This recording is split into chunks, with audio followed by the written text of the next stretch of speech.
How crazy did it almost get at the border under the previous administration? Well, back in 2020, Mark Esper, who was at that point the defense secretary, learned of a plan that was cooking that apparently had Stephen Miller at its heart, but was being discussed in the White House to send as many as 250,000 soldiers to the border. 250,000. How much is that? Well, that is more than half the active US Army. It's a sixth of our entire military that would just be sent to stand at the border and see what happens. To put it in perspective, in comparison to other foreign engagements, it would have represented a force 2.5 times the size of the 100,000 American troops in Afghanistan at the height of the 20-year war in that country. It would have been bigger than our presence in Iraq. The most we ever had in Iraq was 170,000. So we sent 170,000 to try to build a country back.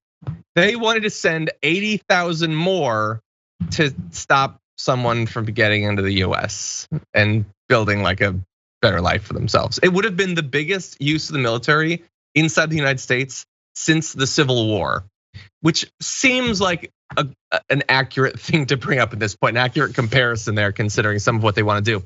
Anyway, Stephen Miller was behind this apparently. He wanted to develop a plan for the number of troops that would be required to seal the entire 2,000-mile border with Mexico.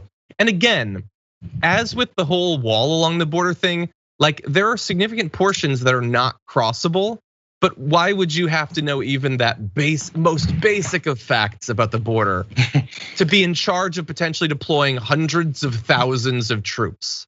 Jesus. Hate is a powerful factor that drives people, like people like Stephen Miller and Trump. Like again, I say it every time, don't forget, Trump's original agenda item was we have to do something about these damn, did he even specifically say Mexican folks? He just said people coming from the South, because he has to lump everyone. They're rapists, they're murderers, they're killers, and some of them might be good people. So don't forget, that's the basis for his entire presidency. So of course, things like this are in the norm for them. Let's send 250,000 troops to the border, because they also believe that the rest of Americans somehow, because he got elected, the rest of Americans think, hey, we'll send 250,000 troops to the border because those people are just that dangerous, because that's what they believe.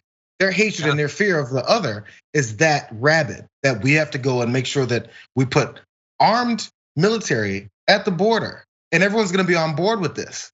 Because sadly, a significant number of Americans would be on board with that. And also they realize Americans don't have any idea how many numbers of troops have been sent to other countries, that we were in Afghanistan for that long. And so once we leave, the numbers that we did have there and the comparisons of that, none of that gets paid attention to. We just go, our military sent a troop somewhere, that must be an honorable mission. We've been completely convinced of that.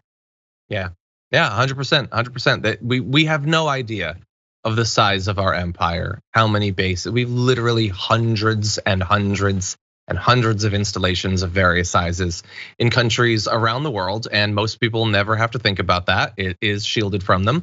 We never have to think about the cost or the implications.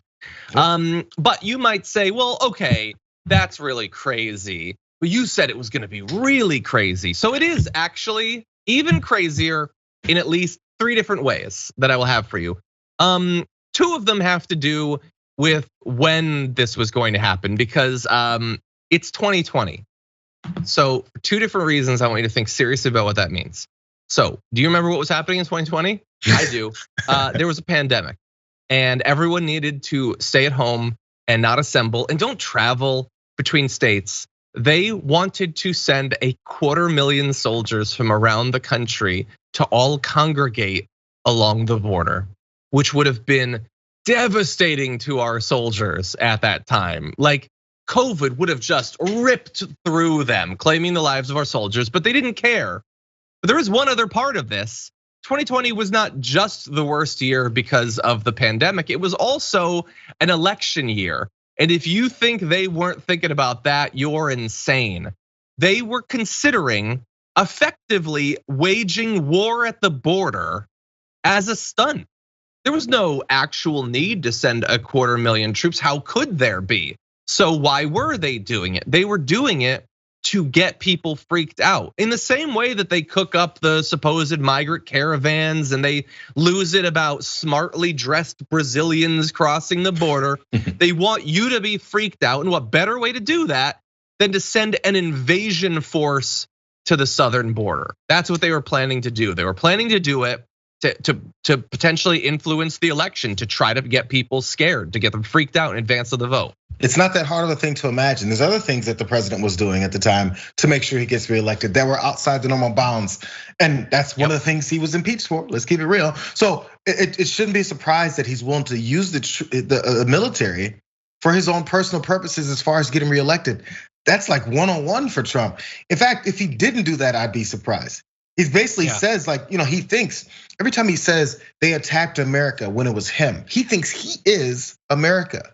He thinks if he has a negative shot at him, or if he gets attacked for something that he's done, or attacked is the wrong word. The right word is held accountable for his actions. If that happens for him, then that means there's an attack on America. If the troops go to the border to help him get reelected, that's a positive for America. So insert Donald Trump for America whenever he talks about the positive and negatives of things that happen to him and what it does to the country, because he thinks he is America. So it's absolutely nothing. There's no reason to not believe he's willing to do something like this. And that now think about him trying to get back in office again in 24, how much more of a mindset he'll have, or now I really have to solidify my place here. Yeah. Well, there's only one thing remaining. I said it was crazy in 3 more ways. I only gave you 2. I think this third one is maybe the craziest, not in scope, but in precedent. So that is what Stephen Miller and the other, anti-immigrant radicals wanted to do. And thankfully they were stopped. Esper and others apparently shut it down because it's madness in any time, let alone then. As my producer says, it's a human wall. It's basically, Sophie, it's the scene from Us. They wanted to do that for 2,000 miles.